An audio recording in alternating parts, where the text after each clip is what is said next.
Bonjour à toutes et à tous, bienvenue sur AirPod, le podcast de la Société française d'anesthésie-réanimation. Nous sommes ravis de vous accueillir pour cet épisode de la série thématique, une série à la rencontre des experts de la Société française d'anesthésie-réanimation pour aborder des thématiques d'actualité en réanimation. Nous mettons à l'honneur aujourd'hui le docteur Ledors pour nous parler des prélèvements Maastricht 3 en France. Bonjour, merci beaucoup pour votre invitation à participer à ce podcast. Merci. On va commencer tout de suite. Pouvez-vous nous expliquer un petit peu ce que c'est un prélèvement Maastricht 3? Oui, en deux mots sur l'activité de don d'organes, sur en particulier ce qu'on appelle les donneurs décédés, c'est-à-dire les patients qui vont être prélevés alors qu'ils sont morts. Il y a deux types de donneurs. Il y a les donneurs en mort cérébrale et puis les donneurs qu'on appelle après arrêt circulatoire. Et donc les donneurs Maastricht 3 sont des donneurs en arrêt circulatoire. C'est des patients qui sont admis en réanimation et puis à un moment de leur parcours, il va y avoir une décision d'arrêt des traitements de maintien artificiel en vie qui va être prise par l'équipe de réanimation. Cette décision va être acceptée par les proches. À ce moment-là, on va pouvoir identifier les équipes de coordination, le patient comme étant un donneur potentiel d'organes, évaluer que c'est bien un donneur, entreprendre une communication avec les proches qui va comprendre l'abord du don à la recherche de l'absence d'opposition exprimée par le patient de son vivant au don d'organes et puis aussi l'adhésion des proches à cette possibilité du don d'organes. Ensuite, on va organiser les modalités plus techniques du prélèvement. Et le jour de l'arrêt des thérapeutiques, l'arrêt des thérapeutiques va se passer selon la procédure habituelle du service de réanimation, au décours d'une extubation ou d'une ventilation terminale et d'un arrêt des traitements de maintien en vie. Le patient va présenter un arrêt circulatoire et après cet arrêt circulatoire, dans des timings assez précis, on va mettre post-mortem une circulation régionale normothermique. En fait, c'est juste une ECMO, mais qui va perfuser uniquement aujourd'hui en France les organes abdominaux qui vont ensuite pouvoir être prélevés. Donc le Maastricht 3, c'est le don d'organes après arrêt circulatoire dit contrôlé, puisque l'arrêt des traitements et l'arrêt circulatoire a lieu un jour décidé par l'équipe médicale en concertation avec les proches. Donc voilà, c'est une procédure assez complexe où il y a un certain nombre d'étapes à suivre bien dans l'ordre. Quelle est l'activité de don d'organes en France? Alors en tout cas sur le Maastricht 3, le Maastricht 3 c'est un type de prélèvement d'organes qui a été mis en place en France à partir de 2015-2016. Aujourd'hui, il y a quand même plus d'une cinquantaine de centres en France qui sont autorisés à ce type de prélèvement. Il y a de plus en plus de centres chaque année. Mais par contre, ça reste quand même moins de centres que les centres qui sont autorisés à faire du don d'organes en mort cérébrale. La mort cérébrale, c'est plus de 200 centres, ou un peu moins de 200, pardon, un peu moins de 200 centres en France. Donc aujourd'hui, l'activité Maastricht 3, elle augmente d'année en année, en particulier par l'ouverture du nombre de centres, et elle représente aujourd'hui entre 15 et 20% de l'activité de prélèvement sur donneurs décédés. Ça fait que finalement, ça correspond à peu près à, on va globalement 700 donneurs qui ont été recensés, donc que les équipes de coordination et de réanimation ont identifié comme des donneurs potentiels Maastricht 3 sur l'année 2023. Et puis, ça correspond, ces 700 donneurs recensés à finalement à peu près 300 donneurs qui vont être prélevés chaque année selon cette procédure Maastricht 3. Et c'est une procédure ou en tout cas un type de don d'organes qui est a priori amené plutôt à augmenter dans les années qui viennent, puisque les décisions d'arrêt thérapeutique en réanimation sont de plus en plus fréquentes et qu'on voit qu'il y a un potentiel d'ouverture de centre qui est assez important. Merci. Et on a bien compris que les donneurs Maastricht 3 étaient un peu différents des donneurs en mort encéphalique, mais du coup, pour que les auditeurs se fassent une idée, qui sont un peu ces donneurs M3? Alors pour répondre à cette question, il y a un point important, c'est que pour l'instant, c'est quand même un don d'organes à cœur arrêté. C'est-à-dire que le cœur va s'arrêter avant qu'on mette en place la circulation régionale normothermique dont je vous ai parlé. Donc c'est quand même des organes qui vont s'arrêter de circuler à un moment, contrairement aux donneurs en mort cérébrale qui sont des donneurs à cœur battant, c'est-à-dire qu'il n'y a jamais eu d'arrêt de la circulation. Donc pour cette raison, pour l'instant, ce type de don d'organes est réservé aux patients qui ont moins de 71 ans Donc finalement, quand on regarde un peu les cohortes françaises, on a des patients qui en moyenne ont à peu près 50 ans, avec une proportion quand même pas négligeable de patients qui ont plus de 60 ans, qui ont plutôt entre 60 et 70 ans. Dans ce cas-là, il y a quand même 20% de patients qui ont du diabète, 50% qui ont de l'hypertension. Donc c'est quand même des patients qui ont des comorbidités qui impactent les résultats sur les greffons. Qui sont ces patients? C'est des patients donc d'une cinquantaine d'années qui ont été admis en réanimation. 60% d'entre eux ont été admis au décours d'un arrêt cardiaque. Donc c'est ce qu'on va appeler des comas post-anoxiques, des décisions d'arrêt des thérapeutiques sur coma post-anoxique. Et puis 40% d'entre eux vont être ce qu'on peut appeler des neurolésés primaires, c'est-à-dire principalement des traumas crâniens, mais aussi des AVC hémorragiques et des AVC ischémiques qui ont été admis en réanimation et pour lesquels une décision d'arrêt des thérapeutiques va être prise après une phase de neuropronostication et un processus décisionnel de décision d'arrêt des thérapeutiques. En moyenne, ces patients auront passé 11 jours en réanimation avant la décision d'arrêt des thérapeutiques et le fait de pouvoir les identifier comme des donneurs potentiels. Mais cette moyenne, elle reflète en deux réalités.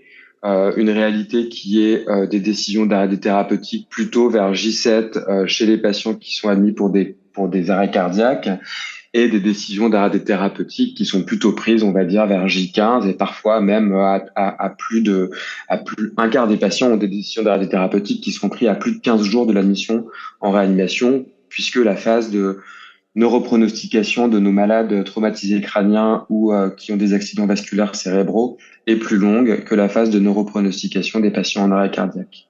On retrouve quand même, pour finir, sur les causes d'admission, on retrouve les causes de la mort cérébrale avec une particularité française qui est qu'on a une proportion importante de patients en coma post-anoxique. Merci. Merci pour ce focus sur ces patients. Quels sont les enjeux de ce genre de prélèvement? Parce qu'on a compris que c'était un prélèvement qui nécessitait une organisation et du matériel spécifique. Alors, à mon sens, il y a quatre types d'enjeux. Le premier enjeu, c'est quand même des enjeux organisationnels, puisque il faut coordonner une équipe de réanimation, une équipe de coordination du don d'organes, des équipes chirurgicales, de prélèvement, donc des équipes d'anesthésie, de bloc opératoire, tout ça en lien avec différents laboratoires pour la sécurité des greffons, avec des services de radiologie pour la qualification des greffons, avec aussi nos correspondants à l'Agence de la biomédecine qui vont suivre toute la chaîne du don pour s'assurer encore une fois de la sécurité du processus et de sa conformité avec le cadre réglementaire. Et donc, les personnels des coordinations du don d'organes ont des enjeux organisationnels qui sont très, très importants. Le deuxième enjeu, je dirais qu'il est technique, puisqu'il y a cette particularité qui est que après l'arrêt circulatoire et après la déclaration de décès, on va mettre en place cette ECMO de préservation des organes. Donc, c'est ce qu'on appelle une circulation régionale normothermique qui va donc perfuser post-mortem les organes à l'intérieur du cadavre. Les organes abdominaux, le rein et le foie, puisque le poumon, lui, est un organe qui supporte très bien l'ischémie. Et donc, il y a des enjeux vis-à-vis de cette circulation technique, de mise en place des canules, puisque c'est pas tout à fait pareil de mettre des canules chez un patient qui est en arrêt circulatoire et qui souvent a des vaisseaux malades, puisque comme je l'ai dit, une proportion importante d'entre eux ont des facteurs de risque cardiovasculaires qui fragilisent les vaisseaux. Donc il peut y avoir parfois des difficultés de cannulation, sachant qu'il y a deux types de cannulation, soit des cannulations réalisées par les chirurgiens, ou en tout cas par un abord chirurgical, soit des cannulations qui sont réalisées par voie percutanée, ces cannulations étant dans tous les cas des cannulations fémorales. Bon, aujourd'hui, on observe en tout cas plus d'échecs de cannulation en percutanée qu'en cannulation chirurgicale, ce qui engage les équipes plutôt à favoriser la cannulation chirurgicale, encore une fois parce que ça peut être des cannulations plus difficiles que des cannulations d'ECMO thérapeutique. La deuxième difficulté ensuite, c'est quand même de faire aussi au niveau technique tourner cette circulation qui va tourner chez un patient qui est après un séjour en réanimation avec des problématiques là assez classiques d'ECMO, d'hypovolémie, de transfusion, de remplissage vasculaire. Donc il faut quand même avoir des équipes entraînées à la pose des canules et ensuite à la surveillance de la circulation extracorporelle. Le troisième enjeu important, c'est un enjeu éthique pour les équipes de réanimation principalement sur deux tensions éthiques principales. Une tension entre l'accompagnement de fin de vie et la possibilité du don d'organes, qu'on pourrait résumer en se posant la question: quel va être l'impact de la possibilité de ce don d'organes sur mes décisions et mes pratiques de fin de vie?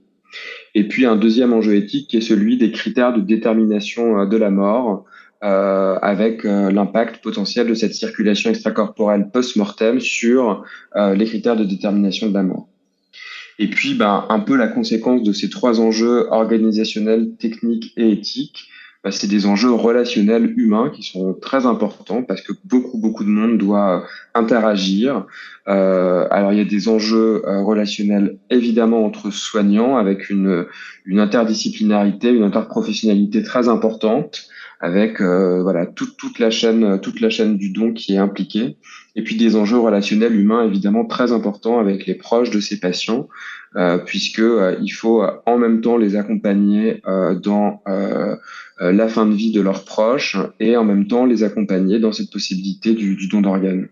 Donc voilà, ça fait beaucoup d'enjeux pour une procédure qui est complexe, mais qui finalement pousse les équipes à s'organiser, à discuter, à échanger, à mettre en place des procédures. Et donc l'impression qu'on a quand même, c'est que c'est une complexité qui s'accompagne d'une amélioration des pratiques dans les services qui le mettent en place, puisque comme la marche est haute, faut beaucoup travailler pour y arriver. Merci beaucoup. Et une dernière petite question, parce que vraiment c'est très intéressant. Est-ce que ces pratiques-là, sur par exemple le rein, les dons de rein, sur les organes, est-ce que ça fonctionne aussi bien que la mort encéphalique, toutes ces techniques mises en place? Alors ça, c'est vraiment une question importante. Je crois que le message à retenir pour nous du côté de l'anesthésie-réanimation, c'est que les résultats sont très bons, voire sur certains organes, meilleurs qu'en mort cérébrale. Donc, en tout cas, il y a eu des craintes initiales du fait de cet arrêt circulatoire qui pourrait avoir un impact important sur les greffons. Mais le choix français d'avoir fait un recours systématique pour tous les donneurs à cette circulation régionale normothermique fait que, en reperfusant post-mortem in situ, à l'intérieur du corps du donneur, les organes avant de les prélever, fait qu'on a des très bons résultats. Des résultats qui sont donc globalement aussi bons, voire meilleurs qu'en mort cérébrale, et des résultats surtout qui sont meilleurs que les pays qui n'ont pas fait le choix de cette circulation régionale normothermique et qui font ce qu'on appelle du Maastricht 3 en prélèvement direct, c'est-à-dire qu'après l'arrêt circulatoire, il y a une intervention chirurgicale rapide pour prélever les organes.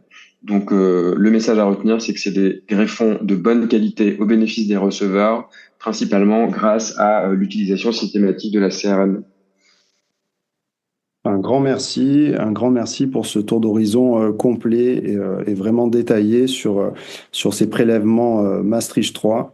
On a compris toute la complexité et tout le travail qu'il y a derrière ces prélèvements et les bons résultats. Et encore une fois, merci pour cet apport très pédagogique et très didactique. Donc, merci à tous pour votre écoute. Et vous retrouverez toute l'intégralité de nos épisodes sur toutes les plateformes de podcast et pensez à vous abonner. Merci beaucoup, Mathieu Lodorf. Merci à vous, bonne écoute.